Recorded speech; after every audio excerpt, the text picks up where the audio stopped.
ಸರ್ವಮಂಗಲಮಾಂಗಲ್ಯೆ ಶಿವೆ ಸರ್ವಾರ್ಥಸಾಧಕೆ ಶರಣ್ಯೇ ತ್ರ್ಯಂಬಕೆ ದೇವಿ ನಾರಾಯಣಿ ನಮೋಸ್ತುತೆ. ಮಾನವಾರ್ಥಮಾವಿರ್ಭೂತಂ ಮಾನವೀಯಾದಿರಕ್ಷಕಂ ಶಿವರೂಪಂ ಶಿವಾನಂದಂ ವಂದ್ಯಂ ವಂದೇ ಜಗದ್ಗುರುಂ.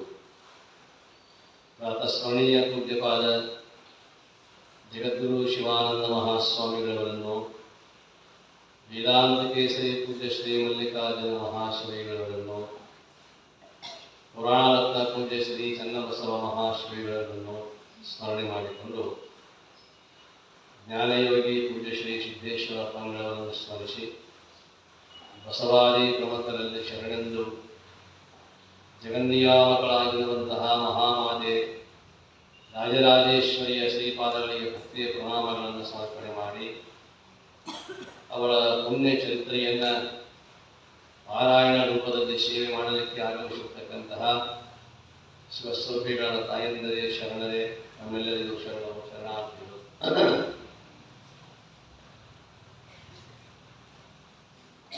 ವಾಗರ್ಥಾಯವ ಸಂಪೃಕ್ತೋ ವಾಗರ್ಥ ಪ್ರತಿಪತ್ತಯೇ ಜಗತಃ ಪಿತರೋ ವಂದೇ ಪಾರ್ವತಿ ಪರಮೇಶ್ವರೌ.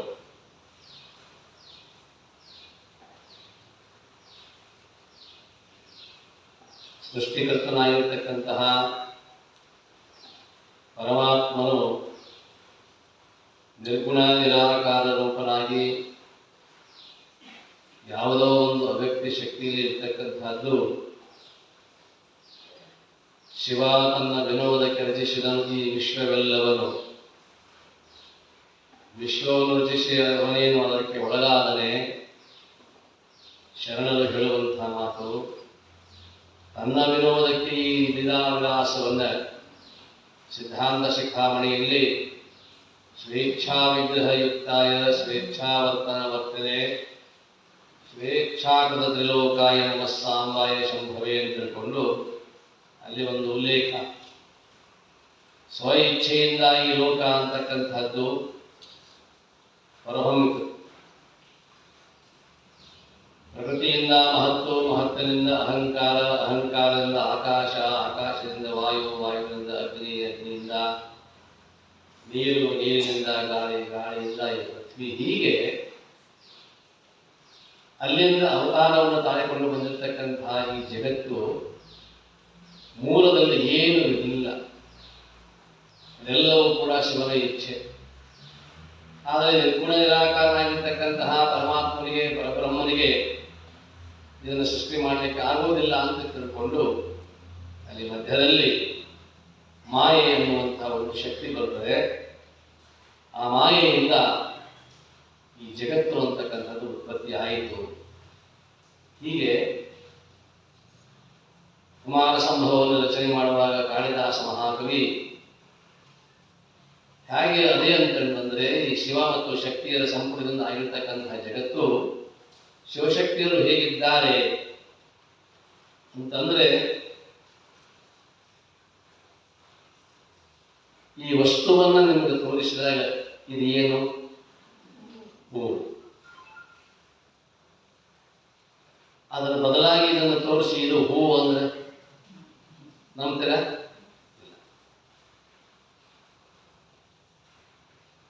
ಹೂ ಅಂತಕ್ಕಂಥ, ಹೂ ಅನ್ನುವಂಥ ಶಬ್ದ ಅರ್ಥವನ್ನು ಧಾವಿಸಿಕೊಂಡು ಹೋಗುತ್ತದೆ. ಶಬ್ದೋ ಅರ್ಥಾನುಧಾವದೆ. ನಿಮ್ಮ ಹೆಸರನ್ನು ಕರೆದಾಗ ಬೇರೆಯವರು ಹೂ ಅನ್ನೋದಿಲ್ಲ. ನಿಮ್ಮ ಹೆಸರಿಗೆ ತಕ್ಕ ಹಾಗೆ ಆ ಅನ್ವರ್ಥಕ ಅಂತಕ್ಕಂಥದ್ದು, ಆ ಅರ್ಥ ಅಂತಕ್ಕಂಥದ್ದು, ಆ ಹೆಸರನ್ನು ಕರೆದ ತಕ್ಷಣವೇ ಆ ಹೆಸರಲ್ಲಿ ಹಿಂದೆ ನಿಮ್ಮದೇ ಆಗಿರ್ತಕ್ಕಂಥ ಒಂದು ರೂಪ, ಆ ಒಂದು ವರ್ಣ, ಆ ಒಂದು ಆಕಾರ, ಈ ಎಲ್ಲವೂ ಕೂಡ ನಮ್ಮ ಕಣ್ಣು ಮುಂದೆ ಬರಲಿಕ್ಕೆ ಸಾಧ್ಯ. ಯಾರು ಚನ್ನಬಸವ ಮಹಾಶ್ರೀಗಳನ್ನು ನೋಡಿದ್ದೀರಿ, ಅವರು ಚನ್ನಬಸವ ದೇವರು ಅಂದ ತಕ್ಷಣವೇ ಅವರೆಲ್ಲ ಆ ಆಕಾರ ಅಂತಕ್ಕಂಥದ್ದು ಬರಲಿಕ್ಕೆ ಸಾಧ್ಯ. ಹೇಗೋ ಆದರೆ ಚನ್ನಬಸವ ದೇವರು ಅಂದ ತಕ್ಷಣವೇ ಸಿದ್ದೇಶ್ವರ ಅಪ್ಪಗಳ ನಮ್ಮ ಕಣ್ಣಿಗೆ ಕಾಣೋದಿಲ್ಲ. ಸಿದ್ದೇಶ್ವರ ಅಪ್ಪಗಳವರಂದ ಕೂಡಲೇ ಅವರದೇ ಆಗಿರ್ತಕ್ಕಂಥ ಒಂದು ಏನೋ ಒಂದು ಆಕಾರ, ಸಗುಣವಾಗಿರ್ತಕ್ಕಂಥ ಒಂದು ಆಕಾರ ನಮ್ಮ ಕಣ್ಣಿಗೆ ಕಾಣಲಿಕ್ಕೆ ಸಾಧ್ಯ. ಅದಕ್ಕಾಗಿ ಶಬ್ದ ಅರ್ಥ ಅನುಧಾವತೆ, ಶಬ್ದೋ ಅರ್ಥಾನುಧಾವತೆ. ಶಬ್ದವು ಅರ್ಥವನ್ನು ಅನುಸರಿಸಿಕೊಂಡು ಹೋಗುತ್ತದೆ. ಆದರೆ ಶಬ್ದಕ್ಕೆ ಅರ್ಥವಿಲ್ಲದ ಶಬ್ದಗಳು ಯಾವುದೂ ಇಲ್ಲ. ಅರ್ಥ ತಾನೇ? ಶಬ್ದಕ್ಕೆ ಅರ್ಥ ಇಲ್ಲದ ಶಬ್ದಗಳೇ ಇಲ್ಲ. ಅದಕ್ಕಾಗಿ ಯಾವುದೇ ಒಂದು ಶಬ್ದವನ್ನು ನಾನು ಅಂದಾಗ, ಈ ಶಬ್ದ ಒಂದು ಶಬ್ದ ಅಂತೇವೆ, ಟವು ಅಂದೆ. ಟವು ಅಂದ್ರೆ ಏನು ಅರ್ಥ ಇಲ್ಲ.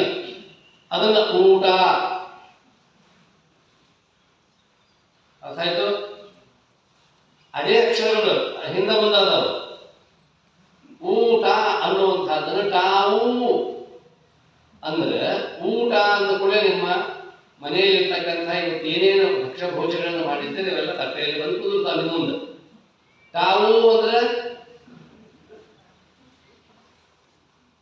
ಏನು ಅರ್ಥವೇ ಇಲ್ಲ. ಅದಕ್ಕಾಗಿ ಶಬ್ದೋ ಅರ್ಥಾನುಧಾವತೆ. ಹೇಗೋ ಹಾಗೆ ಈ ಜಗತ್ತು ಅಂತಂದ್ರೆ ಹೇಗಿದೆ ಅಂತ ಕೇಳಿದ್ರೆ, ಜಗತ್ತು ಅಂದ ತಕ್ಷಣವೇ ಶಿವ ಮತ್ತು ಶಕ್ತಿಯರು ಇಬ್ಬರು ಬರ್ತಾರೆ. ಶಿವಶಕ್ತಿಯರ ಸಂಪುಟ ಈ ಜಗತ್ತು. ಈ ಕಾಣತಕ್ಕಂಥ ಎಲ್ಲ ಸರ್ವ ಕಾಣುವಂಥ ವಿಶ್ವವೆಲ್ಲವೂ ಕೂಡ ಅವರಿಬ್ಬರಿಂದ ಉತ್ಪತ್ತಿ ಆಗಿರ್ತಕ್ಕಂಥದ್ದು. ಅದಕ್ಕಾಗಿ ವಾಕ್ ಅರ್ಥವು ಸಂಪೃಕ್ತಃ, ವಾಕ್ ಅರ್ಥ ಪ್ರತಿಪತ್ತಯೇ. ಹಾಗೆ ಆ ಅರ್ಥ ಒಂದು ಶಬ್ದವನ್ನು ಅಂದ ಕೂಡಲೇ ಆ ಶಬ್ದಕ್ಕೆ ಅರ್ಥ ತಾನೇ ಹೊರಗೆ ಬರ್ತದೋ ಹಾಗೆ ಈ ಜಗತ್ತು ಯಾರಿಂದ ಕೂಡಿದೆ ಅಂತ ಹೇಳಿದ್ರೆ ಶಬ್ದ ಮತ್ತು ಅರ್ಥ ಕೂಡಿದ ಹಾಗೆ ಈ ಜಗತ್ತು ಶಿವ ಮತ್ತು ಶಕ್ತಿ ಇದನ್ನು ಕೂಡಿಕೊಂಡಿರ್ತಕ್ಕಂಥದ್ದು. ಇದನ್ನೇ ಕಾಳಿದಾಸ ಕುಮಾರ ಸಂಭವ ಅಂತಕ್ಕಂಥ ಒಂದು ಗ್ರಂಥವನ್ನು ಬರೆಯುವಾಗ ಆರಂಭದಲ್ಲಿ ಈ ಶ್ಲೋಕವನ್ನು ಬರೀತಾರೆ ಕಾಳಿದಾಸ. ಅದಕ್ಕಾಗಿ ಯಾಕಿಷ್ಟು ಅವಳಿಗೆ ಮಹತ್ವ ಬಂತು ಅಂತಂದ್ರೆ, ಶಕ್ತಿ ಅನ್ನುವಂಥದ್ದು ಇರದೇ ಇದ್ದರೆ ಈ ಜಗತ್ತಿಗೆ ಅಸ್ತಿತ್ವವಿರಲಿಲ್ಲ. ಅವಳಿಂದಲೇ ಇದು ಎಲ್ಲವೂ ಕೂಡ. ಈಗ ಸಹಜವಾಗಿ ಒಬ್ಬ ಹುಡುಗ ಬೆಂಗಳೂರಿನಲ್ಲಿ ನೌಕರಿ ಮಾಡ್ತಾನೆ ಅಂತ ತಿಳ್ಕೊಳ್ಳಿ. ಆ ಹುಡುಗ ಬೆಂಗಳೂರಿನಲ್ಲಿ ನೌಕರಿ ಮಾಡ್ತಿದ್ದ ಅಂತಂದ್ರೆ ಅಕಸ್ಮಾತ್ ಊರಿಗೆ ಬಂದ ಕೇಳಿದ್ರು, ಪರಿಚಯ ಇಲ್ಲ ಅನ್ನೋದು ಕೇಳಿದ್ರೆ, ಏನಪ್ಪ ನೀನು ನನ್ನ ಹೆಸರು ಏನು ಅಂತೆಲ್ಲ ಕೇಳಿದ್ರು. ನಾನು ಇಂಥವೆಲ್ಲ ನನ್ನ ವಿಳಾಸವನ್ನು ಹೇಳಿದ. ಎಲ್ಲಿರ್ತೀಯ? ಬೆಂಗಳೂರಲ್ಲಿ ಇರ್ತೇನೆ. ಏನು ಮಾಡ್ತೀಯ? ಸಾಫ್ಟ್ವೇರ್ ಕಂಪನಿಯಲ್ಲಿ ನಾನು ನೌಕರಿ ಮಾಡ್ತೀನಿ. ಎಷ್ಟು ಪಗಾರ? ಈಗ ನನ್ನ ಪ್ಯಾಕೇಜು 30 ಲಕ್ಷ. ಸರಿ, ರೂಮ್ ಮಾಡಿಯೋ ಮನೆ ಮಾಡಿಯೋ? ಅರ್ಥ? ರೂಮ್ ಮಾಡಿಯೋ ಮನೆ ಮಾಡಿ? ಮನೆಯಾಗೂ ರೂಮ್ ಅದಾವ, ರೂಮ್ನಾಗೂ ರೂಮ್ ಅದಾವ. ಅವ ರೂಮ್ ಆಗೈತಾನೆ ರೂಮ್.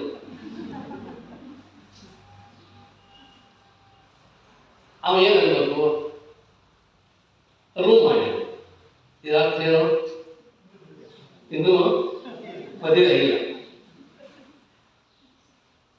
ರೂಮ್ ಅಂದ ಕೂಡಲೇ ಇನ್ನೂ ಮದುವೆ ಆಗಿಲ್ಲ. ಮನಿ ಅಂದ ಕೂಡಲೇ ಅವ ಉಸಾಬರಿ ಮಾಡೋದಿಲ್ಲ. ಯಾಕಂದ್ರೆ 30 ಲಕ್ಷ ರೂಪಾಯಿ ಪ್ಯಾಕೇಜ್ ರೂಮ್. ಅವನು ತಂದೊಂದು ಐತಿ ರೂಮ್, ಅದನ್ನ ನೀವು ರೂಮ್ ಆಗಲ್ಲ. ಅರ್ಥ ಎಷ್ಟು ವಿಚಿತ್ರ ಅಂತಂದ್ರೆ, ರೂಮ್ ಮಾಡಿಯಾ ಅಂದ ಕೂಡಲೇ ಮದುವೆ ಆಗಿಲ್ಲ, ಮನಿ ಮಾಡಿಯಾ ಅಂದ್ರೆ ಮದುವೆ ಆಗೈತಿ. ಮನಿ ಅಂದ ಕೂಡಲೇ ಗೃಹಿಣಿ ಗೃಹ ಮುಖ್ಯತೆ. ಬರೀ ಮನೆ ಇದ್ದ ಮಾತ್ರಕ್ಕೆ ಅದಕ್ಕೆ ಗೃಹಿಣಿ ಅನ್ನಕ್ಕೆ ಸಾಧ್ಯ ಇಲ್ಲ.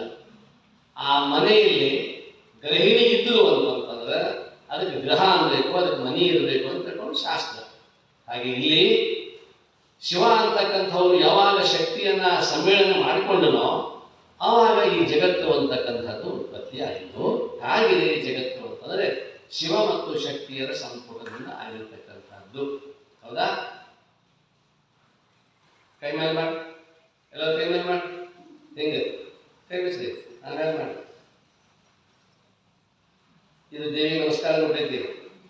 ಅಷ್ಟೇ ಕೈ ಕಂಡ್ಬಿಟ್ಟು ಮಾಡ್ರಿ. ಅಲ್ಲೇ ಅಷ್ಟೇ ಇಟ್ಕೊಂಡು ಬಿಡ್ರಿ. ಹಿಂಗೆ ಮಾಡ್ರಿ. ಹೆಂಗ್ ಮಾಡ್ರಿ? ಸಫಲ ಬಂದ ನಾವ್ ಹೆಂಗ್ ಮಾಡ್ರಿ? ಅದ್ರ ಬಿಡಾವ್ ನಿಮ್ ಕೈ ಅದಕ್ಕೆ ಹೇಳ್ತೇನೆ. ಹೆಂಗ್ ಮಾಡ್ರಿ?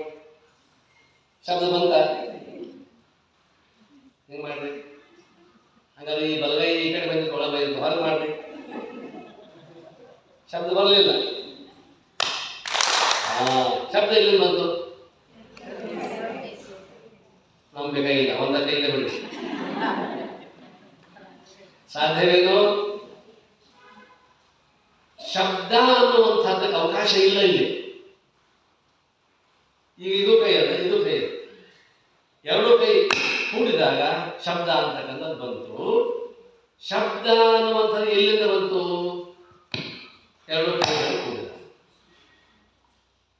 ಹಾಗಾದ್ರೆ ಶಬ್ದಕ್ಕೆ ಸ್ವತಂತ್ರವಾಗಿರ್ತಕ್ಕಂಥ ಅಸ್ತಿತ್ವ ಇದೆಯೋ? ಇಲ್ಲ.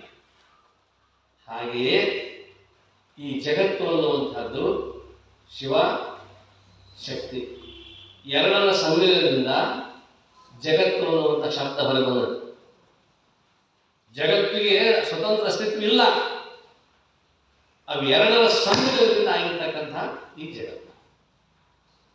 ಶಬ್ದ ಹೇಗೆ ಬಂತೋ ಹಾಗೆ. ಹಾಗೆ ಇಲ್ಲಿ ಒಬ್ಬನೇ ಇದ್ದ ಅಂದ್ರೆ ಬ್ರಹ್ಮಚಾರಿ, ಅವನಿಗೆ ಮದುವೆ ಆಗಿತ್ತು ಅಂತಂದ್ರೆ ಗೃಹಸ್ಥ. ಬದಲೇ ಇಲ್ಲಿ ಅಂತಹ ಅದ್ಭುತವಾಗಿರ್ತಕ್ಕಂತಹ ಶಕ್ತಿ ಅಂತಕ್ಕಂಥದ್ದು, ನನಗೆ ಆ ಶಕ್ತಿ ಅಂತಕ್ಕಂಥದ್ದು ಬರಲಿಕ್ಕೆ ಯಾರಿಂದ ಸಾಧ್ಯ ಅಂತಂದ್ರೆ ಅವನಿಂದ, ಆ ಶಕ್ತಿಯಿಂದ. ಈಶ್ವರ ವೃಷಭ ದೇವಿಯ ಮಹಾತ್ಮೆಯನ್ನ ಇಡೀ ಈ 17ನೇ ಅಧ್ಯಾಯದಲ್ಲಿ ವರ್ಣನ ಮಾಡ್ಕೊಂಡು ಹೋಗ್ತಾನೆ. ಆರಂಭದಿಂದಲೂ ಕೂಡ ಅವನ ವರ್ಣನೆ ಅಂತಕ್ಕಂಥ ಭ್ರಮರಿ ಅಂತಕ್ಕಂಥದಕ್ಕೆ ಭ್ರಮರಾಂಬೆ, ಧಾರುಣಾಕ್ಷ ಅಂತಕ್ಕಂಥ ಒಬ್ಬ ಅಸುರ ಇದ್ದ. ಅವನು ಭ್ರಮರ ರೂಪದಲ್ಲಿ ದೇವತೆಗಳನ್ನು ಪೀಡಿಸುತ್ತಿದ್ದ. ಗುಂಗಿಯನ್ನು ಹೊಡೆದ ರೂಪದಲ್ಲಿ ಎಲ್ಲ ದೇವತೆಗಳನ್ನ ಕಾಡ್ತಾ ಇದ್ದ. ಇನ್ನು ಆ ರಾಕ್ಷಸನನ್ನ ಪಡಿಬೇಕಾಗಿತ್ತು ಅಂದ್ರೆ ಧಾರುಣಾಕ್ಷ ಅಂತಕ್ಕಂಥ ಹೊಡಿಬೇಕಾದ್ರೆ ಏನ್ ಮಾಡ್ಬೇಕಂತ ತಿಳ್ಕೊಂಡು ಯೋಚನೆ ಮಾಡ್ತಕ್ಕಂಥ ಅವಳು ತಾಯಿ ಶಾಂಭವಿ ಅತಿ ವಿಚಾರ ಮಾಡ್ತಾಳೆ. ನಾನು ಭ್ರಮರ ರೂಪದಲ್ಲಿಯೇ ಗುಂಗಿ ಹುಡುಗ ರೂಪದಲ್ಲಿಯೇ ಹೋಗಿ ಆ ರಾಕ್ಷಸನನ್ನು ಹೊಡಿಬೇಕಂತ ತಿಳ್ಕೊಂಡು ಯೋಚನೆ ಹಾಕಿಕೊಂಡವರು ತಾಯಿ ರಾಜರಾಜೇಶ್ವರಿ. ಅವಾಗ ಅದಕ್ಕೆ ಭ್ರಮರಾಂಬೆ ಅಂತ ಹೆಸರು ಬಂತು. ನೀವು ಅದನ್ನು ಅನ್ನ ಕೂದಲು ಅಂತ ತಗೊಂಡು ಬೋರವ್ವ ಬೋರಂಗಿ ಬೋರಂಗಿನೇ ಭ್ರಮರಾಂಬೆ. ಬೋರಂಗಿ ಆಗಿರಲಿಲ್ಲ ಸಣ್ಣವದು, ಅದಕ್ಕೆ ಬೋರಂಗಿ ಇದ್ರೆ ಕಡೆ ಕಡೆಗೆ ಜಲ್ಲೆ ತಪ್ಪಲ ಹಾಕೊಂಡು ಕೃತಿಗೆ ಬಂದು ದಾರ ಕಟ್ಟಿ ಹಾರ ಚೌಕ ಹೆಲಿಕಾಪ್ಟರ್ ಇಲ್ಲ ನೋಡೇ ಇಲ್ಲ ನೀವು. ಬೋರಂಗಿ ಉದ್ದ ಹೊಳ ಇರ್ತದೆ, ಯಾಕ ನೀರೇ ಹಸಿರು ಬಣ್ಣ ಇರ್ತದೆ, ಭಾಳ ಚಂದ ಇರ್ತದೆ. ಎಲ್ಲ ಹೋಗಿಬಿಟ್ಟಾವ, ಅಡಿಗೆನ ಹೋಗ್ಯಾವ, ಇನ್ನೇನು ಮಾಡೋದು. ಆ ರೂಪದಲ್ಲಿ ಭ್ರಮರಾಂಬ ರೂಪದಲ್ಲಿ ಭ್ರಮರಿಯಾಗಿ ಬೋರಮ್ಮಳಾಗಿ ಆ ಒಂದು ರಾಕ್ಷಸನನ್ನು ಸಂಹಾರ ಮಾಡಿ ರಕ್ತದಂತಾಸುರ ಅಂತಕ್ಕಂಥ ಅವನನ್ನ ರಕ್ತದಂತಿಕೆ ಅಂತ ಹೆಸರಿನಿಂದ ಅವನನ್ನು ಹೊಡೆದಾಕಿ. ಇಷ್ಟೆಲ್ಲ ಆರಂಭದಲ್ಲಿ ತಗೊಂಡು ಬಂದು ಕೊನೆಗೆ ಚಿದಾನಂದರು ಬರೀತಾರೆ, ಇವೇನು ಮತ್ಸ್ಯ, ಕೂರ್ಮ, ವರಾಹ, ನರಸಿಂಹ, ಕೃಷ್ಣ, ರಾಮಕೃಷ್ಣ ಇವೆಲ್ಲ ಅವತಾರಗಳಾದವಲ್ಲ, ಪರಶುರಾಮ ಇವೆಲ್ಲ ಅವತಾರ, ಬೌದ್ಧ, ಕಲ್ಕಿ 10 ಅವತಾರಗಳೂ ಕೂಡ ಆಕೆಯ ಶಕ್ತಿ ಇಲ್ಲದೆ ಇದ್ರೆ ಈ 10 ಅವತಾರಗಳು ಆಗ್ತಿರ್ಲಿಲ್ಲ ಅಂತ ಹೇಳಿ, ಆಮೇಲೆ ನಮ್ಮ ಶರೀರದಲ್ಲಿ ಇಲ್ಲಿ ಬರ್ತಾರೆ, ಶರೀರಕ್ಕೆ ಬರ್ತಾರೆ. ಈ ಶರೀರಕ್ಕೆ ಬಂದು 10 ಅವತಾರಗಳು ಆದ ನಂತರದಲ್ಲಿ ಇಲ್ಲಿರ್ತಕ್ಕಂಥ ಯೋಗ ಸಾಧನೆ ಮಾಡ್ತಕ್ಕಂಥವರಿಗೆ, ಯೋಗ ಸಾಧನ ಅಂತಂತಂದ್ರೆ ಪದ್ಮಾಸನದಲ್ಲಿ ಸಿದ್ಧಾಸನದಲ್ಲಿ ಕೂತ್ಕೊಂಡು ನೀಳಕಾಯವನ್ನು ಇಟ್ಟುಕೊಂಡು, ನಾವೆಲ್ಲರೂ ಗಾದಿ ಮೇಲೆ ಕೂತ್ಕೊಂಡು ಬೆಡ್ ಮೇಲೆ ಕೂತ್ಕೊಂಡು ಯೋಗ ಮಾಡ್ತೇವೆ ಅಂದ್ರೆ ಸಾಧ್ಯ ಇಲ್ಲ. ನೆಲ ಅಂತಕ್ಕಂಥದ್ದು ಕೃಷ್ಣಾಜನವನ್ನು, ಒಂದು ಬಿಳಿ ಕಂಬಳಿಯನ್ನೋ ಒಂದು ಚಾಪಿಯನ್ನೋ ಹಾಕೊಂಡು ನೆಲಕ್ಕೆ ಆಧಾರವಾಗಿ ಇಟ್ಟುಕೊಂಡು ನೀಳಕಾಯನಾಗಿ ಕೂತ್ಕೊಂಡು ಧ್ಯಾನ ಮುದ್ರೆಯಲ್ಲಿ ಕೂತ್ಕೊಂಡು ಆ ಒಂದು ಧ್ಯಾನವನ್ನು ಮಾಡುವಾಗ, ಯೋಗ ಸಾಧನೆಯನ್ನು ಮಾಡುವಾಗ ಚಕ್ರಗಳು ಬರ್ತಾವೆ. ಆ ಚಕ್ರಗಳಲ್ಲಿ ಇರ್ತಕ್ಕಂಥ ಶಕ್ತಿಯು ಅವಳೇ. ಆಧಾರ, ಸ್ವಾಧಿಷ್ಠಾನ, ಮಣಿಪೂರಕ, ಅನಾಹತ, ವಿಶುದ್ಧಿ, ಆಜ್ಞಾ, ಸಹಸ್ರಾರ ಅಂತಕ್ಕಂಥ 6 ಚಕ್ರಗಳು ನಮ್ಮಲ್ಲಿದ್ದಾವೆ. 6 ಚಕ್ರಗಳು, ಒಂದೊಂದು ಸ್ಥಾನದಲ್ಲಿ ಒಂದೊಂದು ಚಕ್ರಗಳಿದಾವೆ. 4, 6, 10, 12, 16 ಹೀಗೆ ಅನೇಕ ದಳಗಳನ್ನು ಹೊಂದಿಕೊಂಡಿರ್ತಕ್ಕಂಥ ಚಕ್ರಗಳು ಅಲ್ಲಿದ್ದಾವೆ. ಕೊನೆಗೆ ಹಂ ಕ್ಷಂ ಸುಬೀಜ ಅಂತಕ್ಕಂಥದ್ದು ಇಲ್ಲಿ ಆಧಾರ ಚಕ್ರದಲ್ಲಿ ಇರ್ತಕ್ಕಂಥದ್ದು. ಹೀಗೆ ಚಕ್ರಗಳ ವರ್ಣನೆಯನ್ನು ಮಾಡ್ತಾ ಹೋಗ್ತಾ ಇರುವಾಗ ಆ ಚಕ್ರಗಳಲ್ಲಿ ಆಧಾರ ಚಕ್ರ ಬಲಸ್ಥಾನ, ಸ್ವಾಧಿಷ್ಠಾನ ಚಕ್ರ ಲಿಂಗಸ್ಥಾನ, ಆಧಾರ, ಸ್ವಾಧಿಷ್ಠಾನ, ಅನಾಹತ ನಾಭಿಸ್ಥಾನ, ವಿಶುದ್ಧಿ ಹೃದಯ, ಆಜ್ಞಾ ಅಂತಕ್ಕಂಥದ್ದು. ಹೀಗೆ 6 ಚಕ್ರಗಳಲ್ಲಿ ಅನೇಕ ಪ್ರಕಾರವಾಗಿರ್ತಕ್ಕಂತಹ ಶಬ್ದಗಳ ಉತ್ಪತ್ತಿಯೂ ಕೂಡ ವರ್ಣ ಸಮಾಮನಾಯ ಅಂತಿರ್ತಾರೆ ಶಾಸ್ತ್ರದಲ್ಲಿ. ವರ್ಣಗಳ ಉತ್ಪತ್ತಿಯಾಗಿದ್ದು ಕೂಡ ಅಲ್ಲಿಂದನೇ. ಹೀಗೆ ಆಯಾ ವರ್ಣಗಳು ಅದಿಂದ ಹಿಡಿದುಕೊಂಡು ಅಹದವರೆಗೆ ಇರತಕ್ಕಂತಹ ಅಕ್ಷರಗಳು, ವ್ಯಂಜನಗಳು ಎಲ್ಲವೂ ಕೂಡ ಉತ್ಪತ್ತಿಯಾಗಿದ್ದು ಅದೆಲ್ಲರ ಅರ್ಥ ಅಂತಕ್ಕಂಥದ್ದು ಆ ಅಕ್ಷರಗಳ ಸ್ವರೂಪವೂ ಕೂಡ ಆಕೆಯೇ. ಅದಕ್ಕಾಗಿ ಮಕ್ಕಳಿಗೆ ಅಕ್ಷರಾಭ್ಯಾಸವನ್ನು ಆರಂಭ ಮಾಡುವ ಕಾಲದಲ್ಲಿ ಒಂದು ಪಾಟಿಯನ್ನು ತೆಗೆದುಕೊಂಡು ಬಂದು, ಒಂದು ಪೆನ್ಸಿಲ್ ತಗೊಂಡು ಬಂದು ಪೂಜೆಯನ್ನು ಮಾಡಿ ಅಕ್ಷರಾಭ್ಯಾಸ ಪ್ರಾರಂಭ. ಸರಸ್ವತಿ ಯಾರು? ಅವಳೇ. ಪ್ರತಿ ವರ್ಷ ಸರಸ್ವತಿ ಪೂಜಾ ಅಂತಕ್ಕಂಥದ್ದು, ಪ್ರತಿ ಶುಕ್ರವಾರ ಪೂಜಾ ಅಂತಕ್ಕಂಥದ್ದು, ಸರಸ್ವತಿಯ ಪೂಜೆ ಮಕ್ಕಳು ಮಾಡ್ತಕ್ಕಂಥದ್ದು. ಆದ್ದರಿಂದ ಎಲ್ಲಿ ಐತಿ ಎಲ್ಲವೂ ಕೂಡ ಅವರ ಶಕ್ತಿ ಅಂತಕ್ಕಂಥದ್ದು ಇದೆ. ಹೀಗೆ ಹೇಳ್ತಾ ಹೇಳ್ತಾ ಹೇಳ್ತಾ ಬಂದು ಅಷ್ಟೆಲ್ಲ ಚಕ್ರಗಳನ್ನು ಹೇಳಿದ್ರು, 10 ಅವತಾರಗಳನ್ನು ಹೇಳಿದ್ರು. ಹೀಗೆಲ್ಲ ಮಾಡ್ತಾ ಬಂದಿರತಕ್ಕಂಥವಳು ಆಕೆ ಎಂಥವಳಪ್ಪ ಅಂತಂದ್ರೆ ಅಲ್ಲ ಸ್ತ್ರೀ ಪುರುಷ ಅಲ್ಲ, ಈಕೆಯೋ ಅಲ್ಲ, ಈಕೆ ನಪುಂಸಕವು. ಆಕೆ ಸ್ತ್ರೀನೂ ಅಲ್ಲ, ಪುರುಷನೂ ಅಲ್ಲ, ನಪುಂಸಕನೂ ಅಲ್ಲ. ಸುಮ್ಮನೆ ಒಂದು ಉದಾಹರಣೆ ಹೇಳ್ತೇನೆ. ಪಾರಿಜಾತ ಆಟ ಆಡ್ತಿರ್ತಾರೆ. ಪಾರಿಜಾತ ಆಟ ನೀವು ನೋಡಿದ್ರೆ ಗೊತ್ತದೆ. ಪಾರಿಜಾತ ಆಟ ಆಡ್ತಿರ್ತಾರೆ. ಕೃಷ್ಣ ಒಂದು ಕಡೆ ಆಗ, ಸತ್ಯಭಾಮ ರುಕ್ಮಿಣಿ ಒಂದು ಕಡೆ ಆಗ. ಇವರು 3 ಮಂದಿಗಳು ಬರೋಬ್ಬರಿ ಬುದ್ಧಿ ಕಲಸ ದೂತಿ ಹೆಣ್ಣು ಗಂಡು ಸುರೇಶ. ಅವನು ದೂತ ಇದ್ದಾನೆ. ದೂತೆ ಅಂತಾಳೆ ಸತ್ಯಭಾಮ, ದೂತೆ ಅಂತ ಅವರೇ ಅಂತ. ಅಮ್ಮ ನೀನು ಎಲ್ಲೇ ಹೋಗಿದ್ದೆ? ದೂತೆ ಅಂತ ಕೇಳ್ತಾರೆ. ಹೀಗೆ ಸಂವಾದ ಅಂತಕ್ಕಂಥದ್ದು ನಡೀತಿದೆ. ಅವನು ದೂತಿ ಪಾತ್ರ ಮಾಡೋ ದೂತಾಡ್ಬಿಟ್ಟು ಏನು ಹೆಣ್ಮಗ ಅನ್ನೋದು, ಹೆಣ್ಮಗಳು ಅನ್ನೋದು, ನಪುಂಸಕ ಅನ್ನೋದು ಯಾವುದು ಅನ್ನೋದು ಇಲ್ಲಿ ಚಿದಾನಂದ ಕೇಳ್ತಾರೆ. ಅಲ್ಲ, ಸ್ತ್ರೀ ಪುರುಷ ಅಲ್ಲ ಈಕೆಯು, ನಪುಂಸಕವೂ ತಾನಲ್ಲ. ಅಲ್ಲ ದೇಹವು ಚರ್ಮ ವ್ಯವಹಾರ ಅಲ್ಲ, ರಕ್ತ ಅಸ್ಥಿ ಎಲುಬೂ ಅಲ್ಲ, ರಕ್ತವೂ ಅಲ್ಲ, ಚರ್ಮವೂ ಅಲ್ಲ. ಏನವಳು ಅಲ್ಲ, ಸಂಕಲ್ಪವು ವಿಕಲ್ಪವು. ಮನೆಯಿಂದ ಬರ್ತಾ ಇರ್ತದೆ, ಕೋಣೆಯಲ್ಲಿ ಮನೆ ಬಿಡ್ತದೆ ತಿಳ್ಕೊಳ್ಳೋಣ, ಹೆಚ್ಚು ಕಡಿಮೆ ಕೋಣೆಗೆ 5 ನೀವು ಮನೆ ಬಿಟ್ರಿ ಅಂತಂದ್ರೆ ನಿಮ್ಮ ದಾರಿ ಮೇಲೆ ಕಾರಣ ಆ ಸಮಯ ಬರ್ತಿರ್ತದೆ. ಬರೋ ಹೊತ್ತಿನೊಳಗೆ ಮಳೆ ಎಲ್ಲ ಬರ್ತದೆ, ಇವತ್ತು ಬಿಟ್ಟು ನಡೀತಿದ್ದೇನೋ, ಹೋಗಬೇಕು. ಛತ್ರಿ ತಗೊಂಡು ಹೋಗ್ಲಿ, ಹಂಗ ಹೋಗ್ಲಿ. ಛತ್ರಿ ತಗೋಬೇಕಂದ್ರೆ ಕೈಯಾಗ ಪೂಜೆ ಸಾಮಾನು, ಮಳೆ ಬರ್ತಿತ್ತ ನಿಲ್ಸ್ಕೊಂಡ್ಬರ್ತೀನಿ, ಆ ಪ್ರಶ್ನೆ ಇದೆ. ಛತ್ರಿ ತಗೊಳ್ಳೋ ಸಂಕಲ್ಪ, ಬಿಡ್ಲೋ ಸಂಕಲ್ಪ, ವಿಕಲ್ಪ. ಇವತ್ತು ಆರಾಮಿಲ್ಲ, ನೆಗಡಿ, ಮನೆ ತೋರಿಸ್ಕೊಂಡೇನೆ, ತಲೆನೋವು ಸಿಕ್ಕಾಪಟ್ಟೆ ತೋರಿಸ್ಕೊಂಡು ತಲೆನೋವು, ನೆಗಡಿ, ಜ್ವರ ಎಲ್ಲ ಇದೆ, ಬಿಟ್ಟು ನಡೀತೈತಿ. ಖರೆ ನೇನು ತಪ್ಪು ಕ್ರಮ ತಪ್ಪಿ ನಡೆಯುವುದರಿಂದ ಕಷ್ಟವೆನ್ನುಂಟೆ ಅಂತ ಶಾಸ್ತ್ರ ಹೇಳೈತಿ. ಹೇಳ್ಯಾರ ಶಾಸ್ತ್ರದಾಗ. ಅಕಸ್ಮಾತ್ ಇವತ್ತು ಬಿಟ್ಟು ಅಂದ್ರೆ 7 ದಿವಸ ಓದಿದ್ದೆಲ್ಲ ವ್ಯರ್ಥ ಆಕೈತಿ.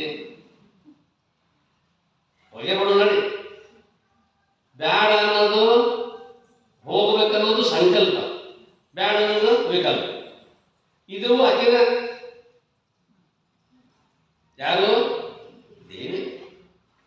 ಅಲ್ಲ ಸಂಕಲ್ಪವು ವಿಕಲ್ಪವು ಅದು ಅಲ್ಲ. ಜೀವನದಲ್ಲಿ ಅಹುದು ಇಹುದು ಅಲ್ಲವಾಗಿ ಹೇಳು ಈ ಪಾರ್ವತಿಯು ಕೇಳಿ ಏನು ಅಲ್ಲ. ಯಾಕಂದ್ರೆ ಆಕೆ ಇಲ್ಲ ಮುಂದೆ ಬರ್ತದ. ನಾದ ರೂಪಳು ಈಕೆ, ನಾನಾ ನಾದಗಳು ತಾನೀಕೆ ನಾದದಲ್ಲಿ ಓದುತ್ತಿರುವ ಸುನಾದ ವೀಕೆಯು ನಾದ ಮಗ್ನಿ ಈಕೆ. ತಂಬೂರಿ ಹಿಡ್ಕೊಂಡು ವೀಣೆಯನ್ನು ಹಿಡ್ಕೊಂಡು ಸರಸ್ವತಿಯಾಗಿರ್ತಕ್ಕಂಥವಳು ವೀಣೆಯನ್ನು ನಿಂತ ಹಾಕ್ತಾರ.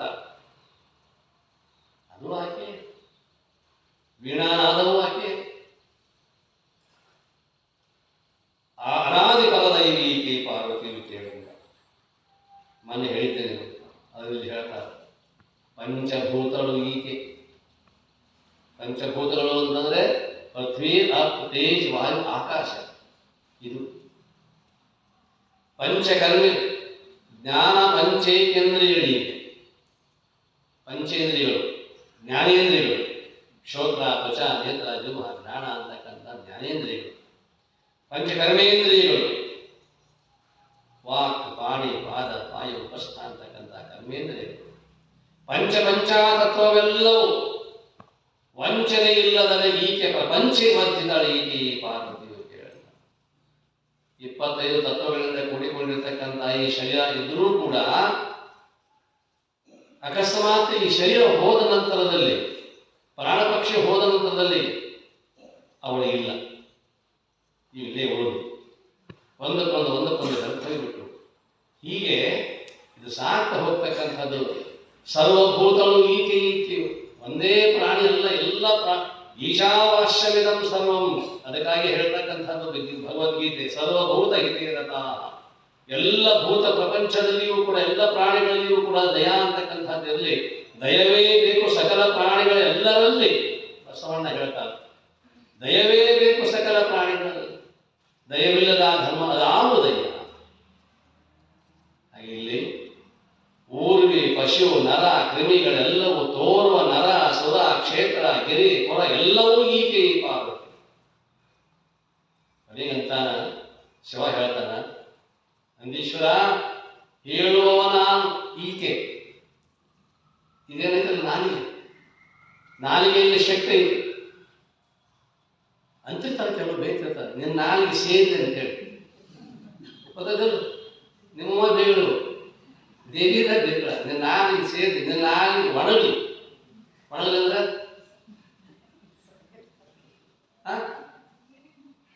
ಮತ್ತಲ್ಲಿ ಮತ್ತೆ ಹೊಸೋದು ನೀರಾಗಲ್ಲ.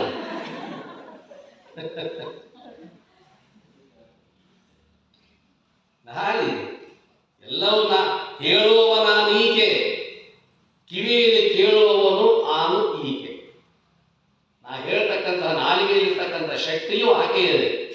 ನಿಮ್ಮ ಕಿವಿಗಳು ಕೇಳ್ತಾ ಇದ್ದಾವಲ್ಲ, ಕಿವಿಗಳಲ್ಲಿ ಗ್ರಹಣ ಶಕ್ತಿ ಅಂತಕ್ಕಂಥದ್ದು ಅದು ಕೂಡ ಆಕೆದೆ.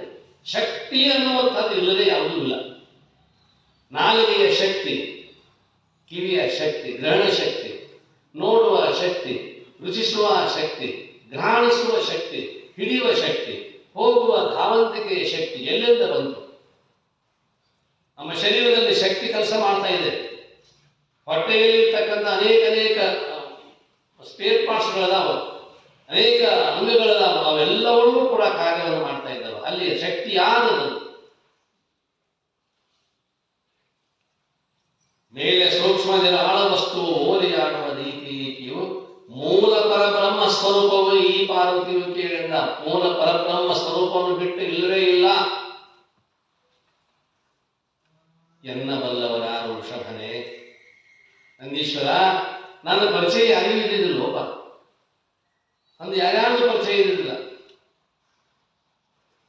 ಎನ್ನ ಮುಂದಕ್ಕೆ ತಂದು ಲೋಕಕ್ಕೆ ಎನ್ನ ದೈವವ ಮಾಡಿದರೆ ನಾನು ಆದೆ ಪರದೈವ. ನಾನು ಮುಂದೆ ಬಂದಿದ್ದ ಈಕೆಯನ್ನು. ಕೆಲವರು ಹೇಳ್ತಾರೆ ಮುದುಕ ಹಂಗ, ನಿಮ್ಮ ಮನ್ಯಾಗ ಏನೈತಿ, ಏನು ಈಗೇನು ಬಂದು ಕಾಲ ಹಾಕಿದ್ ನೋಡಿ ಆನಂದ. ಕಾಲ್ಗುಣ ಬಹಳ ಚಲೋ, ಮುಖ್ಯ ಲಕ್ಷ್ಮಿ, ಭಾಗ್ಯಲಕ್ಷ್ಮಿ ಬಂದು ನಮ್ಮ ಮನೆಗೆ. ಅದನ್ನು ಹೇಳ್ತಾನೆ ಪರಮೇಶ್ವರ, ಹೇಳ್ತಾನೆ ನಾನು ಆಗಿದ್ದರೆ ಲಗ್ನ ಪತ್ರ ಎಂತ ಪ್ರಿಂಟ್ ಆತು ನೋಡ್ರಿ, ಅದನ್ನ ನನ್ನ ಭಾಗ್ಯ ಕಲಿತು ಇವತ್ತಿನ ಕಾಲದಾಗ.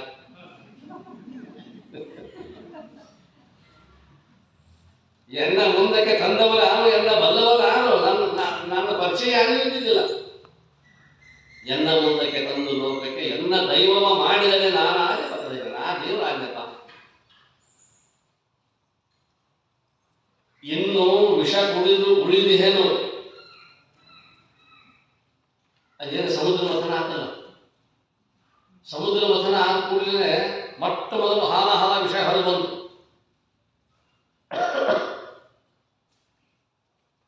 ವಿಷ ಹೊರಗೆ ಬಂದ ಕೂಡಲೇ ಪರಮಾತ್ಮ ವಿಚಾರ ಮಾಡ್ತಾನೆ,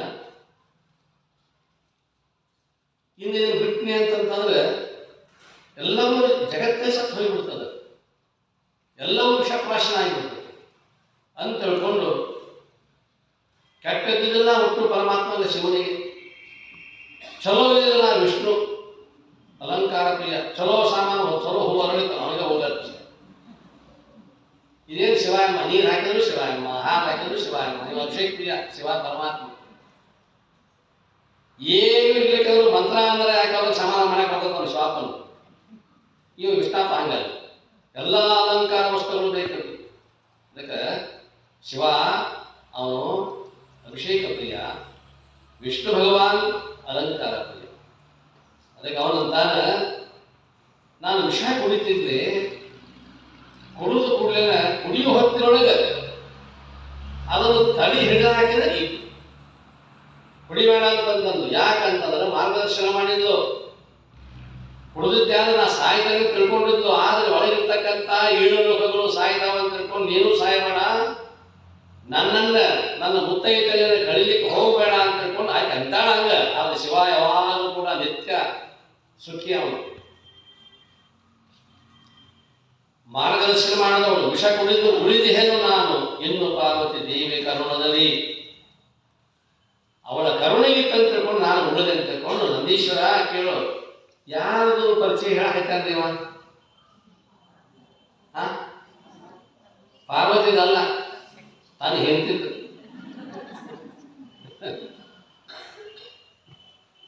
ಹಾಗೆಲ್ಲ ಪರ್ವತರಾಜನ ಮಗಳು ಒಪ್ಕೊಂಡು.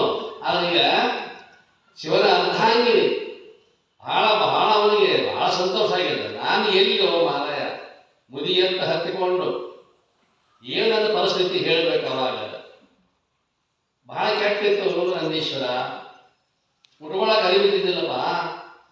ಹೆಬ್ಬಾವು ಕಟ್ಕೊಳ್ಳವ ಅರಿವಿಲ್ಲ, ಒಂದು ನಾಗರ ಹಾವು ತೋಪಿನ ಹಂಗಿದ್ದುಕೊಂಡು ಇನ್ನೊಂದು ಮ್ಯಾಗಿತ್ತು ಮುದಿಯತ್ತು. ಅವಾಗ ಇವ ಏನಿದ್ದಲ್ಲ ಹಾವು ಕಟ್ಕೊಂಡಿದ್ದ, ಅದ ತೋಪಿನ ಅದ ಅಂತೂ. ಒಂದು ಹಾವು ಕಟ್ಟ್ಯಾನ, ಒಂದು ಹಾವನ್ನ ತೋಪಿ ಮಾಡ್ಕೊಂಡ. ವಿಷ್ಣು ಭಗವಂತ ಇವನು ಭೇಟಿ ಬಂದ. ಅವನು ವಾಹನ ಗರುಡ. ಏನ್ರಿ ಯಾರ್ದು? ವಿಷ್ಣು. ಇವರು ಶಾಪ್ನವರು ತಗೊಂಡ್ ಬಂದಿದ್ರು ಗಟ್ಟಿ. ಗರುಡನ್ನು ಏನು ನೋಡಿದ್ವಿ ಎರಡು,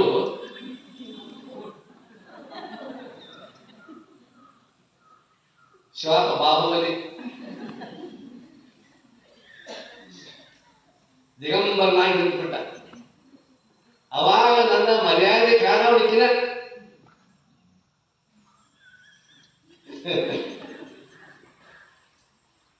ಹೇಳ್ತಾನ ಶಿವ ಪರಮಾತ್ಮ. ಎಂಥ ದಯಾಮಯಪ್ಪ ಅವಳು. ಇನ್ನು ಉಳಿಯಲುಂಟೆ ವರ್ಷಭಯಲ್ಲ. ನಂದೀಶ, ಒಂದು ದಿವಸದಲ್ಲಿ ಎನಗೆ ಪಾರ್ವತಿ ಅಂದಳು ಒಂದೇ ಮಾತು.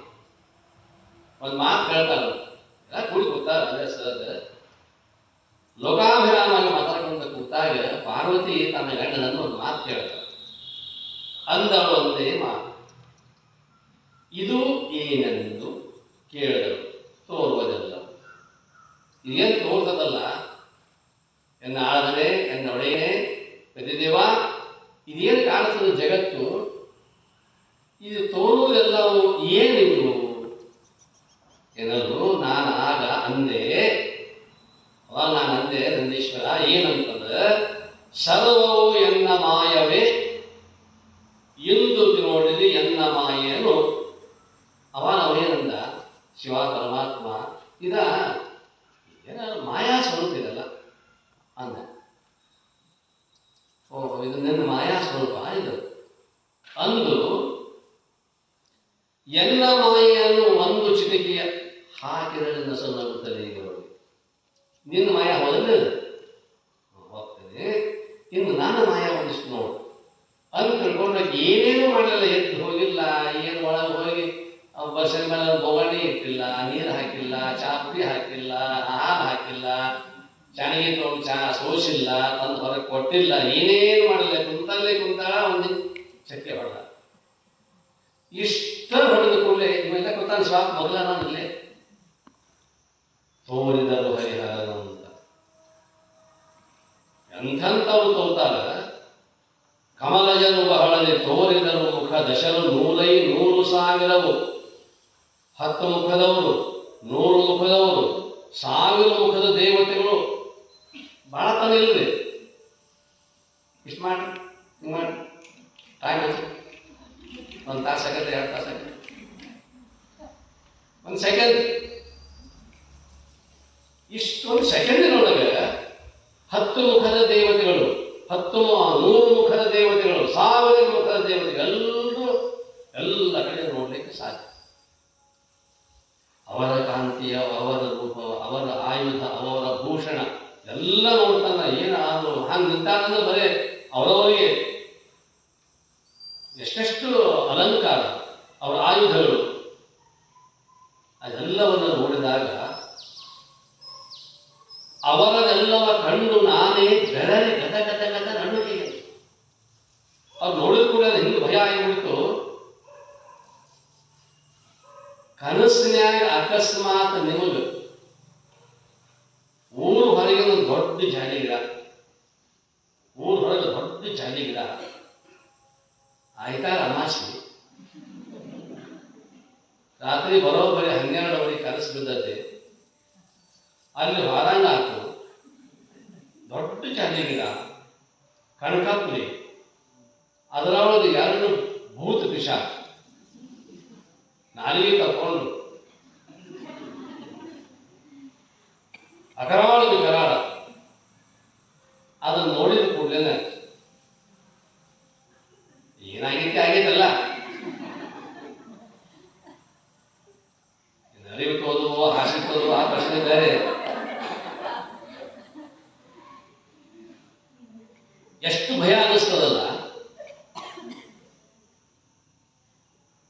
ಆಮೇಲೆ ಚಿಕ್ಕ ಚೀರ್ತದೆ. ಯಾಕೆ ಅಷ್ಟೊತ್ತಿಗೆ ಯಾರೆಲ್ಲ ತೊಗೊಂಡ್ಬಿಟ್ಟ. ಮತ್ತೆ ಹೋಗುವಾಗ ನೀವು ಹಿಂಗ ನನಗೆ ಆತು ನಂದೀಶ್ವರ. ಪರಮಾತ್ಮ ಹೇಳ್ತಾನ. ಅವಾಗ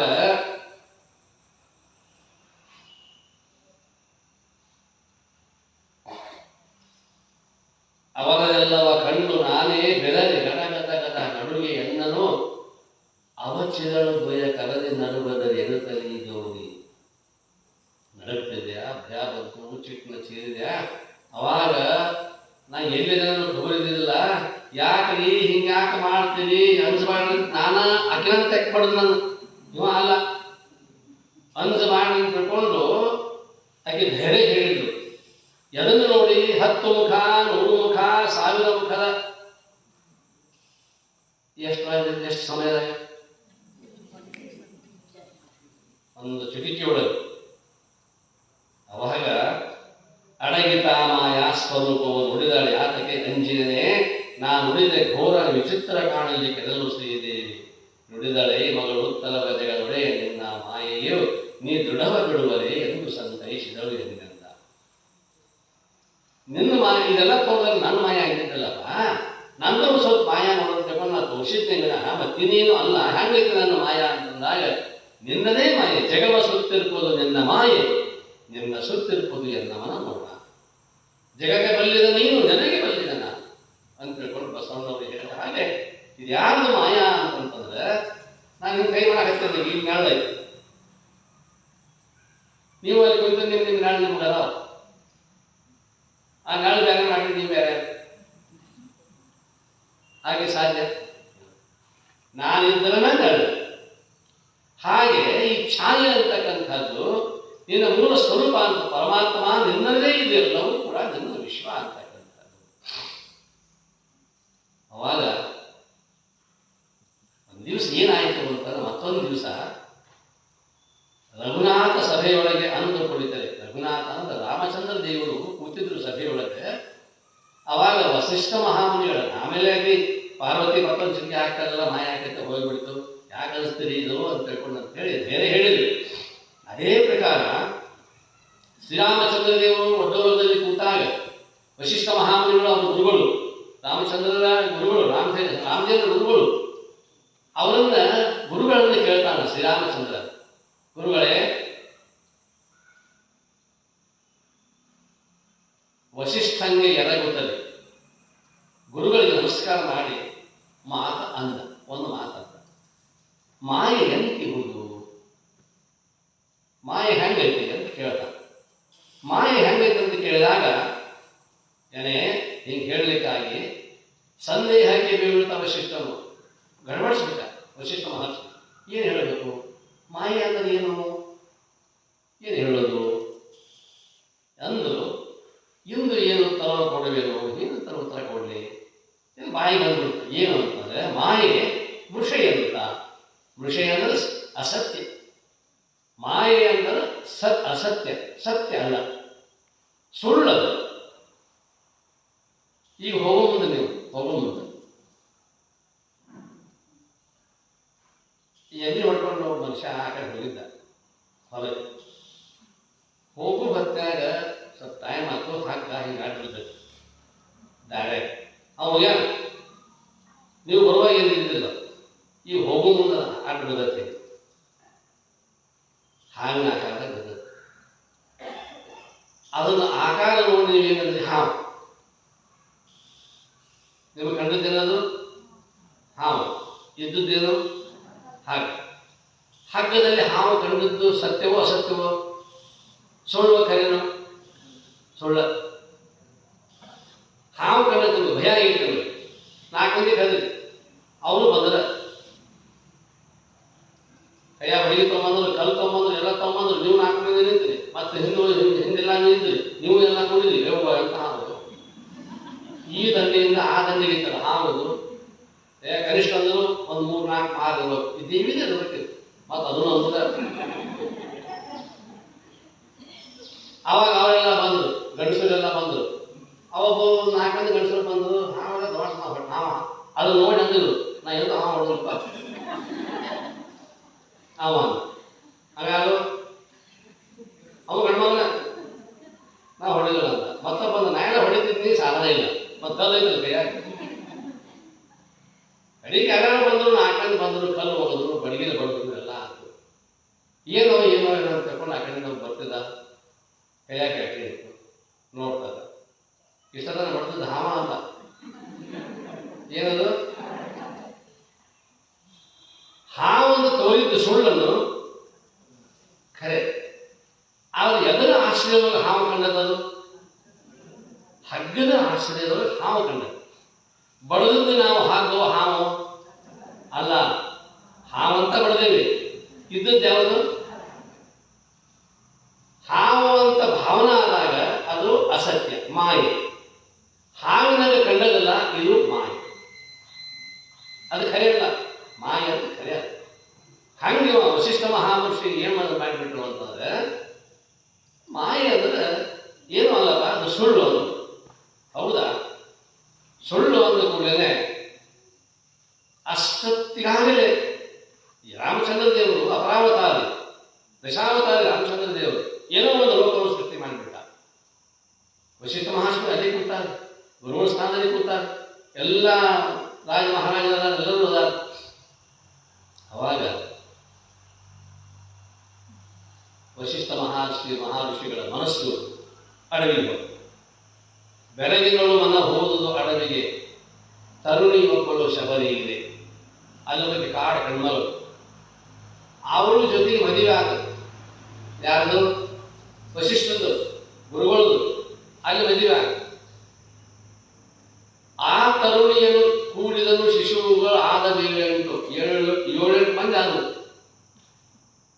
ವಶಿಷ್ಠಲ್ಲಿ ಕೂತಾರ, ಸಭಾದಾಗ ಕೂತಾರ. ಅಲ್ಲಿ ಮಕ್ಕಳಾಗ್ಯಾವ, 7-8 ಮಕ್ಕಳಾಗ್ಯಾವ. ಮದುವೆ ಯಾವಾಗ ಆತವು, ಮಕ್ಕಳು ಯಾವಾಗ ಆದವು, ಯಾವಾಗ ಹೆಸರಿಟ್ರು, ಯಾವಾಗ ಕರ್ಕೊಂಬಂದರು, ಸಲ ಕರ್ಕೊಂಬಂದರು, ಎಷ್ಟು ವರ್ಷ ಹೋಗ್ತಾವ ಶಿವ ಇಲ್ಲ ಅದನ್ನು ಕೇಳಂಗಿಲ್ಲ. ಒಟ್ಟು 7 ಮಕ್ಕಳು ಆದರು. ಮರಳಿ ಮನ ಮೊದಲಂತೆ ಏನು ತರವ ಕೊಡುವೆನು ರಾಮಗೆನ್ನುತ್ತದೆ, ತರುಣಿಯಾಗಿ ಶಬರಿ ಬಂದರು ಮನದ ಸಂಗಡ ಸಭೆಗೆ. ಅಡವ್ಯಾಗ ಇವ ವಶಿಷ್ಠ ಋಷಿ ಬಂದು ನನ್ನ ಜೋಡಿ ಇಲ್ಲಿ ಇಟ್ಕೊಂಡು ಮದುವೆ ಮಾಡ್ಕೊಂಡು 7 ಮಕ್ಕಳು ಹಡದ. ನಾನು ಬಿಟ್ಟ ನಾವು ಬರೋದಿಲ್ಲ, ನನ್ನ ಖಬರ್ ಇಲ್ಲ, ಮಕ್ಕಳ ಖಬರ್ ಇಲ್ಲ, ನೀವು ಎಲ್ಲಿ ಹೋಗ್ಯಾನ ನೋಡ್ಬೇಕಂತ ತಿಳ್ಕೊಂಡು ಆ 7 ಮಕ್ಕಳನ್ನು ಕಟ್ಕೊಂಡು ಆ ಹೆಣ್ಮಗಳು ಶಬರಿ ರಾಮನ ಸವಾಲು ಅಂದತ್ತಲ್ಲ, ಅಲ್ಲಿಗೆ ಬಂದು ಅಂತಾಳ, ಎನ್ನ ಶಿಶುಗಳನ್ನು ಇನ್ನೂ ಬಿಟ್ಟೆ, ಇನ್ನೂ ನೀ ಬಂದಿಲ್ಲದಿರುವುದು ಚೆನ್ನವೇ ಹೇಳಿರೈ ವಶಿಷ್ಠ ಎನೆ ಸಭೆಯು. ಅವಾಗ ಈ ಎಷ್ಟೆಲ್ಲ ಮಕ್ಕಳು ಬಿಟ್ಟು ಸಂಸಾರ ಬಿಟ್ಟು ಇಲ್ಲಿ ಬಂದು ಬಾವಾಗಿ ಸನ್ಯಾಸಿ ಆಕೆ ಧೈರ್ಯ ನೋಡ್ರಿ. ಮತ್ತೆ ಧೈರ್ಯ ಇರುವುದಲ್ಲ, ಹೆಂಗೆ ತಿಳಿ ಅಂತ ಅದಾವ 7 ಅದಾವ. ಅವನು ಇದೆಲ್ಲ ಬಿಟ್ಟಿದ್ದ, ಮ್ಯಾಗ ಬಂದು ಮಳ ಕಟ್ಟಿದ್ದ, ಇವೆಲ್ಲ ತಲೆದು ದೋದಾಡ್ತಿದ್ವು. ನಾಚಿ ಬಂದಿಲ್ಲ, ಇಲ್ಲಿ ಬಂದು ಕೂತಿ, ದೊಡ್ಡ ಸಭಾದಾಗ ಬಂದು ಕೂತಿ, ನಡಿ ಶಾನೆ ಅಂದಿ. ಆ ಚೆನ್ನಾಗಿ ಕತ್ತಾಳ. ಮುನ್ನ ಬೆರಗಾಗುತ್ತ ವಶಿಷ್ಠನು ಇನ್ನು ಶಬರಿಯ ಮಾಡಿಕೊಂಡಿಹನು ಎನ್ನುತ್ತದೆ ತಮ್ಮೊಳಗೆ ಗೋರಿಯ ನೋಡಿದರೆ ಎಂದ. ವಶಿಷ್ಠ ಋಷಿ ನೋಡ್ತಾನ, ಕಾಲ ಮಾಡಿದ. ಮೊದಲಿದ್ದವ್ರು ಎಲ್ಲರೂ ಅವ್ರು ತಮ್ಮ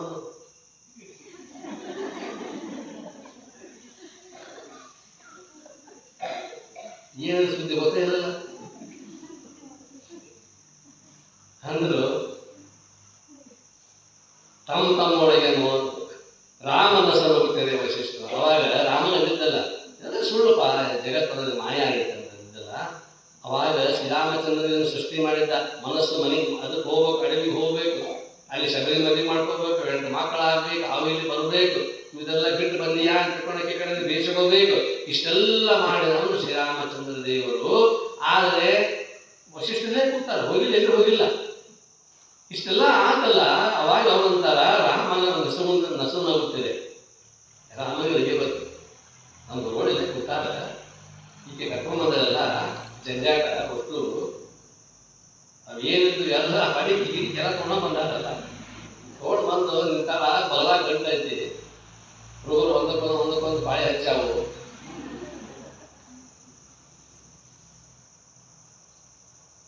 ಆ ಮಹಾದೇವನೆತ್ತರು ಭೂಮಿಗೆ ತಗ್ಗಿಸದ ತಡೆಯಲು ಈ ಮಹಾಪಾಪ ಏನು ಶಬರಿಯು ಎಲ್ಲಿ ನಾನೆಲ್ಲಿ, ಎಲ್ಲಿ ಶಬರಿ, ಯಾವಾಗ ಮಕ್ಕಳಾದವು, ಈಗ ಯಾವಾಗ ಏನು ಸುದ್ದಿ ಒಡೆಗಂಟದಪ್ಪ ಎಂದು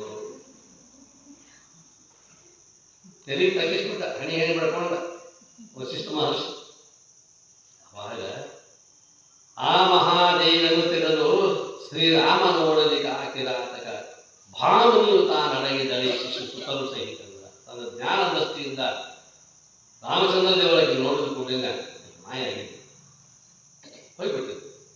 ಆದರೆ ವಿಶಿಷ್ಟ ಗುರುಗಳೇ, ಇದು ಸುಳ್ಳು ಅಂದಿದ್ರಲ್ಲ, ಮೃಷೆ ಅಂದಿದ್ರಲ್ಲ, ಇದು ಸುಳ್ಳನ್ನಾಗಿ ಬಂದಿದ್ದು ಖರೇನ, ಆದರೆ ಮಾಯ. ಆಕೆ ಆಗಿಲ್ಲ, ಮದುವೆ ಆಗಿಲ್ಲ, ಮಕ್ಕಳಾಗಿಲ್ಲ, ಆಕೆ ಬಂದಂಗೆ ಆಯಿತು, ಬಾ ಅಂದಂಗೆ ಆಯಿತು, ಇಷ್ಟೆಲ್ಲ ಮಕ್ಕಳು ಸೌರಡಿ ಅಂದಂಗೆ ಆಯಿತು. ಅವಾಗ ವಶಿಷ್ಠ ಮಹರ್ಷಿ ಅಂತಾರೆ, ಯಾವಾಗ ಆಗ್ತಿದ್ದಲ್ಲ, ಏನು ಒಡೆ ಆಗ್ತಿಲ್ಲ ಅಂತ ತಿಳ್ಕೊಂಡು ಚಿಂತೆಗೀಡಾಗಿದ್ರಲ್ಲ. ಅವಾಗ ಎಲ್ಲರೂ ಹೇಳ್ತಾರೆ, ರಾಮಚಂದ್ರ ದೇವರು ತನ್ನ ಸುಜ್ಞಾನ ದೃಷ್ಟಿಯಿಂದ ನೋಡಿದಾಗ ಎಲ್ಲವೂ ಕೂಡ ಬೆಳಕು ಬಂದ ಕೂಡಲೇ ಹೆಂಗೆ ಹಾವು ಮಾಯವಾಯಿತೋ ಹಾಗೆ ಜ್ಞಾನ ಅಂತಕ್ಕಂಥದ್ದು ಬಂದ ಕೂಡಲೇ ಅಜ್ಞಾನ ಅಂತಕ್ಕಂಥ ಕತ್ತಲೆ ಭ್ರಾಂತಿ ಅನ್ನುವಂಥದ್ದು. ಅದಕ್ಕೆ ಹಗ್ಗದಲ್ಲಿ ಹಾವು ಕಂಡದಕ್ಕೆ ಭ್ರಮ ಅಂತಾರ, ಭ್ರಾಂತಿ ಅಂತಾರ, ಅಜ್ಞಾನ ಅಂತಾರ.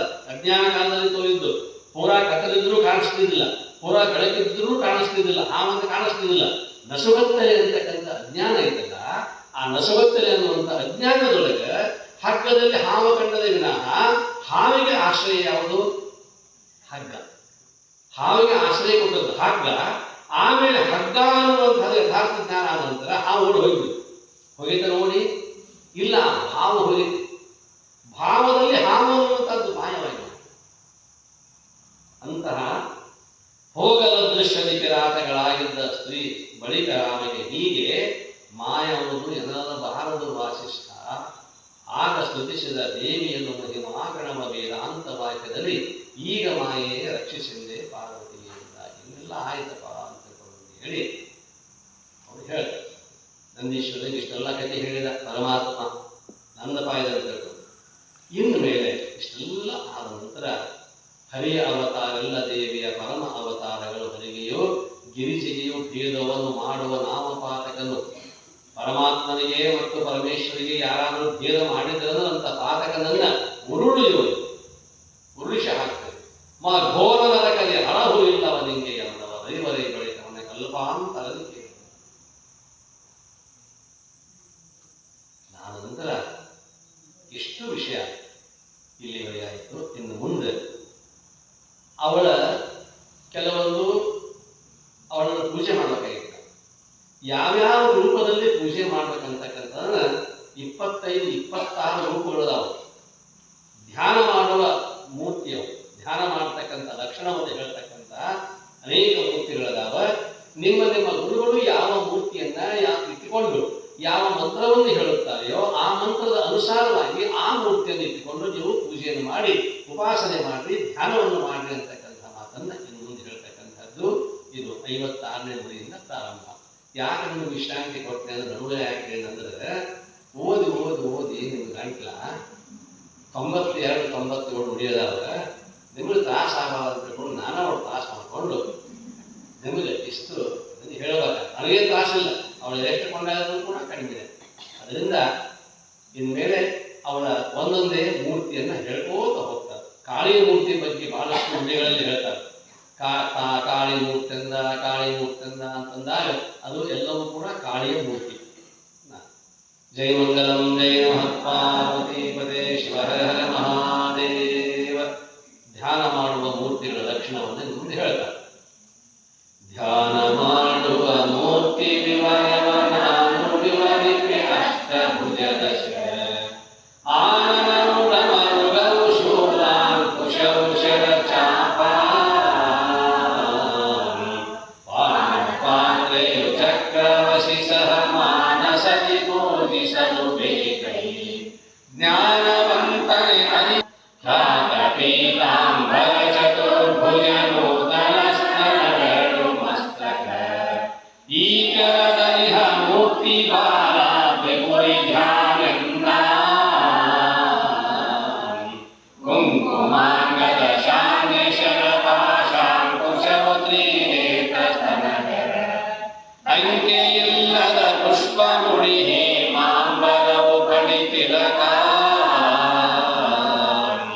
ಸಂಖ್ಯೆಯಿಲ್ಲದ ರವಿಗಳೇ ನಿರಾತಂಕ ಬ್ರಹ್ಮಾಗಿಯ ಚತುರ್ಭುಜ ಝೇಂಕರಿ ಶ್ರುತಿಹ ಮೂರ್ತಿ ತ್ರಿಪುರಾಮ್ಯನಿಪ ಧ್ಯಾನಿಂದ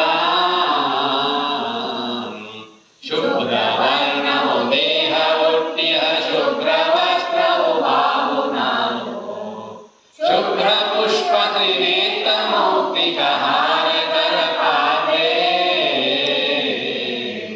ಶುಭ್ರ ಗಂಧುಗೆ ಪದಗುಳಾಂದು ಶುಭ್ರ ಪಾಪೆಯನ್ನ ಪಿಡಿದಿರ ಶುಭ್ರ ಮೂರ್ತಿಯು ಅನ್ನಪೂರ್ಣೆಯು ಧ್ಯಾನ ಮೂರ್ತಿಯಿಂದ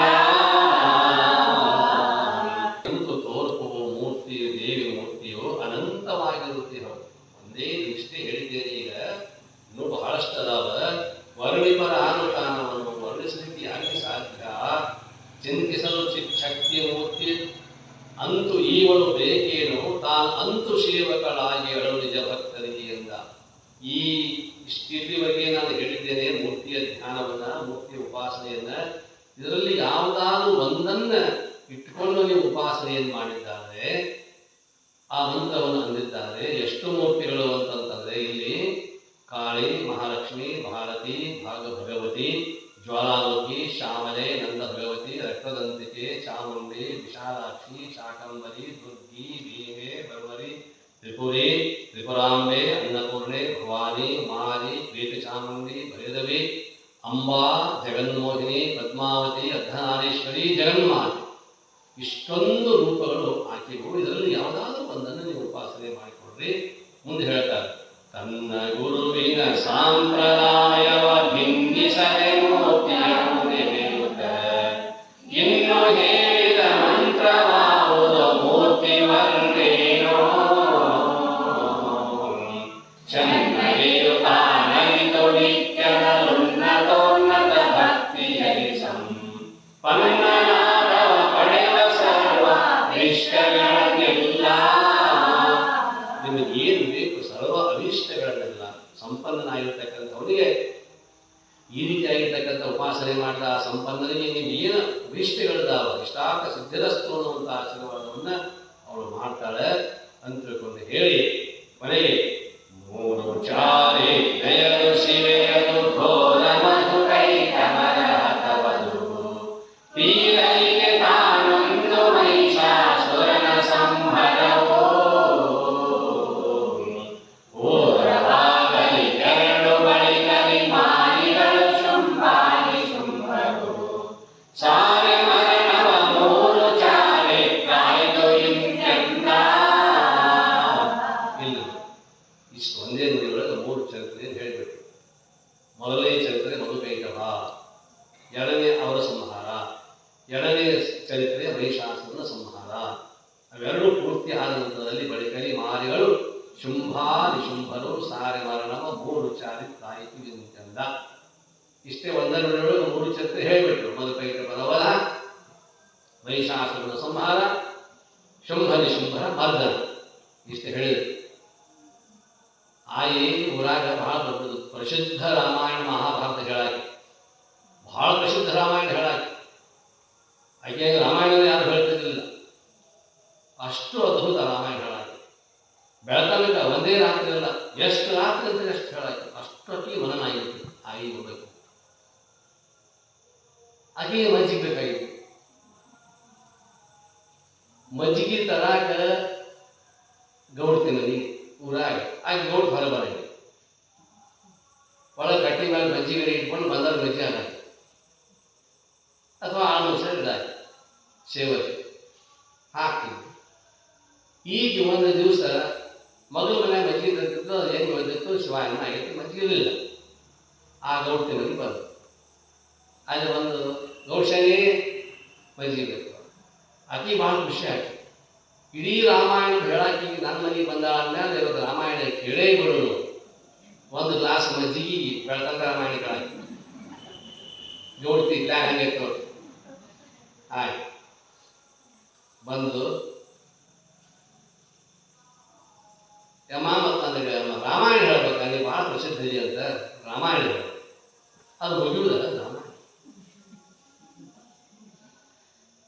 ಆಕೆಗೆ ಅವಸರ, ಉದ್ಯೋಗ ಖಾತ್ರಿ ಹಾಜರು ತೋತಾರೆ, ಫೋಟೋ ಹೊಡಿಸೋದು ದೂರ ಹೋಗಿ. ಆಕೆ ಅಂದು ಇದು ರಾಮಾಯಣ ಯಾವಾಗ ಮುಗಿಬೇಕು, ಈ ಗೌಡ್ತ ಯಾವಾಗ ಕೇಳಾಕಿ, ನನಗೇನು ಟೈಮ್, ನನ್ನ ಪಗಾರ ತರ್ತದೆ, ಅದು ಬೆಳಂಗಿಲ್ಲ. ಯಾಕೆಂದು ಹೇಳ್ತಾನೆ ರಾಮಾಯಣ. ದಶರಥನ ಕಂದ, ರಾವಣನ ಕೊಂದ, ಸೀತೆಯ ತಂದ, ಅಯೋಧ್ಯೆಗೆ ಬಂದ ತಾಮಜಿ. ರಾಮಾಯಣ ಅಂತ ಇಷ್ಟ ಆಗಿದೆ. ರಾಮಾಯಣ ಬಹಳ ಆಗಿಲ್ಲ. ದಶರಥನ ಕಂದ, ದಶರಥ ರಾಜನ ಮಗ ದಶರಥನ ಕಂದ, ರಾವಣನ ಕೊಂದ, ಸೀತೆಯ ಅಯೋಧ್ಯೆಗೆ ತಾಮಜಿ. ಆ ಗೌಡ್ಶಾನೆ ಬೆಳತನಕ ಹೇಳ್ತಾರಂದ್ರೆ ಹಂಗ ಇಲ್ಲಿ ಏನ್ ಮಾಡ್ಯಾರ, ಮೂರು ಚಾರಿತ್ರೆಯದು ಸೇವೆಯದು ಆ ಪರಮೇಶ್ವರಿಯ ಚರಿತ್ರೆ, ಮೂರು ಚರಿತ್ರೆ ಇಷ್ಟ ಐತಿ ಹೇಳ್ತಾನೆ. ಈ ಅಧ್ಯಾಯದ ಸಾರಾಂಶ ಮಧುಕೈಟಭರ ವಧ ಅಂತಕ್ಕಂಥದ್ದು, ಮಹಿಷಾಸುರನ ಸಂಹಾರ, ಅವನು ಮರ್ದನ, ಕೊನೆಗೆ ಅವೆರಡೂ ಪೂರ್ತಿ ಆದ ನಂತರದಲ್ಲಿ ಮಾನಿಗಳು ಶುಂಭಾನಿ ಶುಂಭರು ಸಾರಿ ಮರಣ ಮಮ್ಮೂರು ಚಾರಿ ಸ್ಟಾರ್ಟವ ಅದನ್ನು ಹೇಳ್ತಾರೆ. ಕದಲದಂತ ಕೆಲಸವಿದ್ದರೆ ಮೊದಲ ಚಾರಿತ್ರವನ್ನು ಓದುವುದು.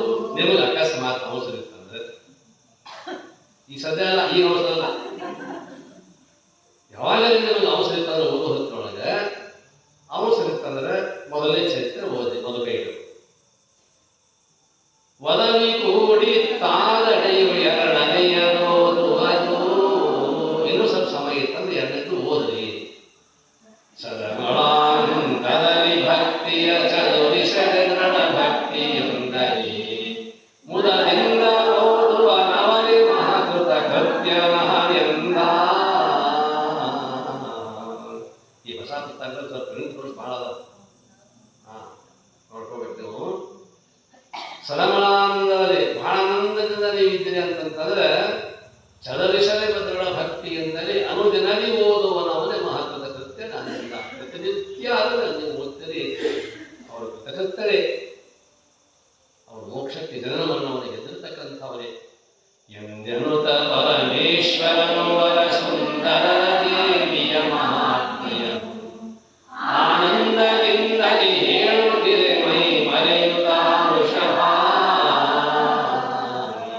ನಿಂದು ಕೈಗಳ ಮುಗಿದು ದೇವಿಯ ನಂದು ಸ್ತುತಿ ಮಾಡುತ್ತ ಪರವಶದಿಂದ ಧ್ಯಾನಿಸಿದನು ಚಿದಾನಂದಾತ್ಮ ಗುರುವರನ.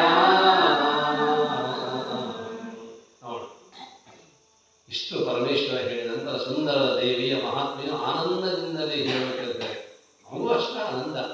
ಆಕೆಯನ್ನು ವರ್ಣಿಸುವುದು, ಆಕೆ ಬಗ್ಗೆ ಹೇಳೋದು ಅಂತಂತಂದ್ರೆ ಒಂದೇ ರೀತಿ ಆಗಿರ್ತಕ್ಕಂಥದ್ದಲ್ಲ, ಅನಂತ ರೀತಿ ಆಗಿರ್ತಕ್ಕಂಥ ಅವಳ ಮಹಿಮೆ ಎಷ್ಟು ಹೇಳಿದರೂ ಕೂಡ ಕಡಿಮೆ.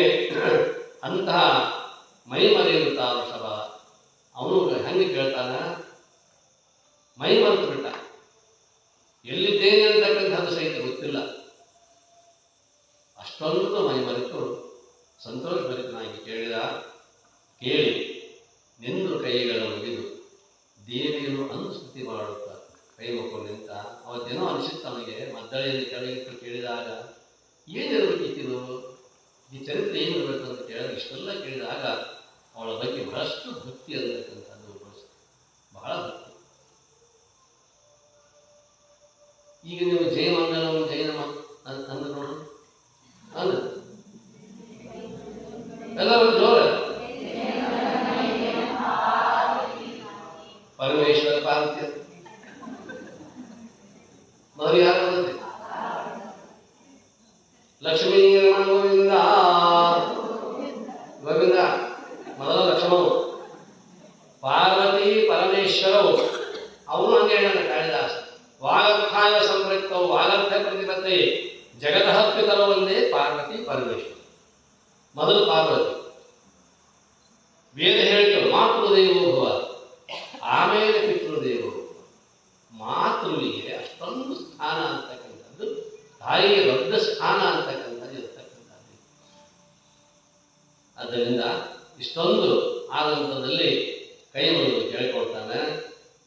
ಮೈ ಮರೆಯುತ್ತಾ ವೃಷಭ ನಿಂದು ಕೈಗಳ ಮುಗಿದು ದೇವಿಯರು ಅಂದು ಸ್ತುತಿ ಮಾಡುತ್ತಾ ಪರವಶದಿಂದ ಧ್ಯಾನಿಸಿದನು ಚಿದಾನಂದ ಆತ್ಮ.